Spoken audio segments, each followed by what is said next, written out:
안녕하세요. 소아청소년과 전문의 정유미입니다. 오늘은 난임치료에서 가장 피해야 할 합병증인 다태 임신, 그리고 많은 분들이 가장 먼저 선택하는 치료지만 다태 임신을 가장 통제하기 어려운 배란유도 자궁내 정자 주입술, 즉 인공수정에 대한 이야기입니다. 미국 생식의학회는 난임 치료 목표를 한 번에 한 명의 건강한 아기 출산으로 강조하며 다태 임신을 가능하면 피해야 할 합병증으로 봅니다. 미국의 경우 전체 쌍둥이 중 21에서 32%가, 그리고 세 쌍둥이 이상 고차 다태아의 39에서 67%가 배란유도 자궁내 정자 주입술로 생깁니다. 자연 임신보다 쌍둥이 위험이 20배, 고차 다태아 위험은 100배 이상 높은 거죠. 미국 생식의학회 공식 의견서를 바탕으로 인공수정 시 다태 임신 위험이 어느 정도인지, 그리고 안전하게 단태 임신으로 성공할 수 있는 주기 관리 및 취소 기준을 상세하게 말씀드리겠습니다.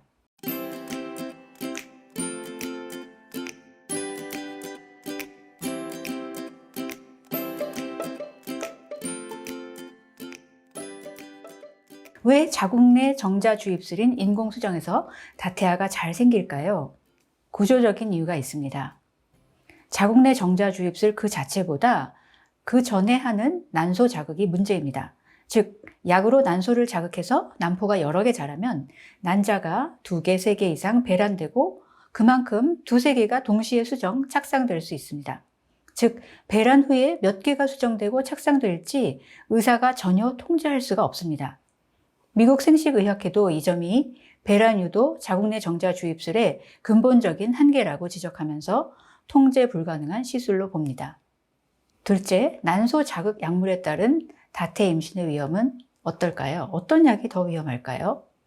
첫째, 고나도트로핀 주사 후에 자궁내 정자 주입술을 하는 경우가 가장 위험합니다. 난소 자극이 강해서 다태 임신, 고차 다태 임신 위험이 가장 큽니다. 다태 임신율이 6.5에서 22% 정도까지고 자연주기 인공수정에 비해 다태 임신율이 5배 이상 크다는 연구 결과도 있습니다. 미국 생식의학회는 저용량으로 그리고 엄격한 취소 기준 없이 이 방법을 쓰는 것을 경고하고 있습니다. 두 번째, 클로미펜을 이용한 자궁내 정자 주입술입니다. 이것은 중간 정도의 위험이 있습니다. 다태 비율이 0에서 12.5%까지 약물 용량과 취소 기준에 따라서 연구마다 다양합니다. 세 번째, 레트로졸을 이용한 자궁내 정자 주입술입니다. 이 경우 원인 불명 난임에서는 클로미펜과 다태 임신 위험이 비슷하고 다낭성 난소 증후군 같은 배란 장애에서는 다태율이 클로미펜과 비슷하거나 낮습니다. 즉, 레트로졸은 1.3%, 클로미펜은 1.7% 정도입니다. 네 번째, 경구제와 고나도트로핀을 병용해서 자궁내 정자 주입술을 하는 경우인데 이 방법은 권고되지 않는 고위험 방법입니다. 임신율은 조금 올리지만 다태 임신이 크게 늘 수 있어서 미국 생식의학회는 재래식 용량의 고나도트로핀 병용요법은 사용하지 않도록 권고합니다. 인공수정에서 다태 임신의 가장 중요한 요인은 성숙 난포수와 나이입니다. 즉, 다태아 임신 위험 요인은 성숙 난포 수가 가장 결정적입니다. 난포를 많이 키우면 임신은 조금 늘지만 다태아 임신은 몇 배로 늘어나기 때문입니다. 이것이 40세를 기점으로 차이가 있습니다. 즉, 40세 미만에서는 난포가 2개를 넘는 지점부터 다태 위험이 급격히 커집니다.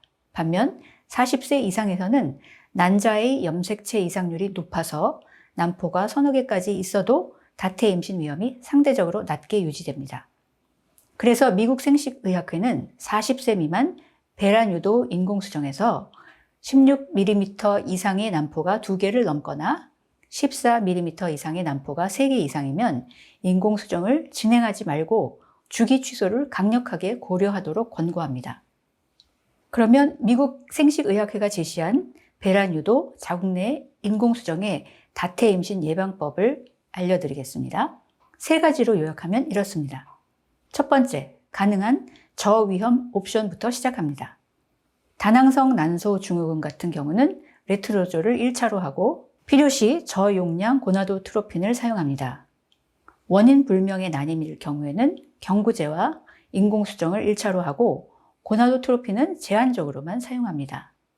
두 번째, 고나도트로핀은 저용량 그리고 초저속 증량을 원칙으로 합니다. 즉, 시작은 하루에 37.5에서 75 IU로 시작하고 초음파로 난포수를 보면서 목표는 단일 난포로 합니다. 셋째, 가장 중요한 것은 의사의 감이 아니라 엄격한 주기 취소 기준에 따른 주기 취소입니다. 미국 생식의학회 공식 취소 기준은 다음 중 하나라도 해당되면 자궁 내 정자 주입술, 즉 인공수정을 진행하지 말도록 하는 것입니다.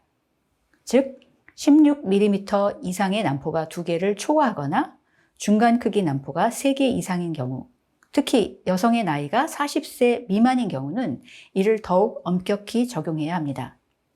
그래서 배란 유도 후 자궁 내 정자 주입술, 즉 인공수정을 앞둔 부부들은 다음 사항을 미리 생각해보고 담당 선생님과 자세히 상의해 보시기를 꼭 당부드립니다.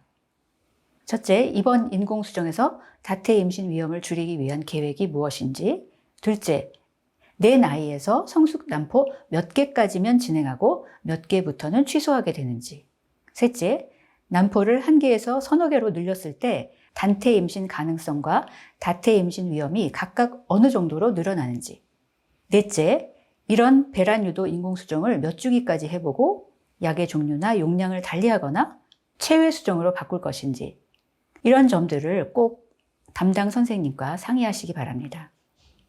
난임 치료의 목표는 임신만 되면 된다가 아니라 엄마와 아기가 최대한 안전하게 한 번에 한 명의 건강한 아기를 만나는 것이라는 점 꼭 기억하시기 바랍니다.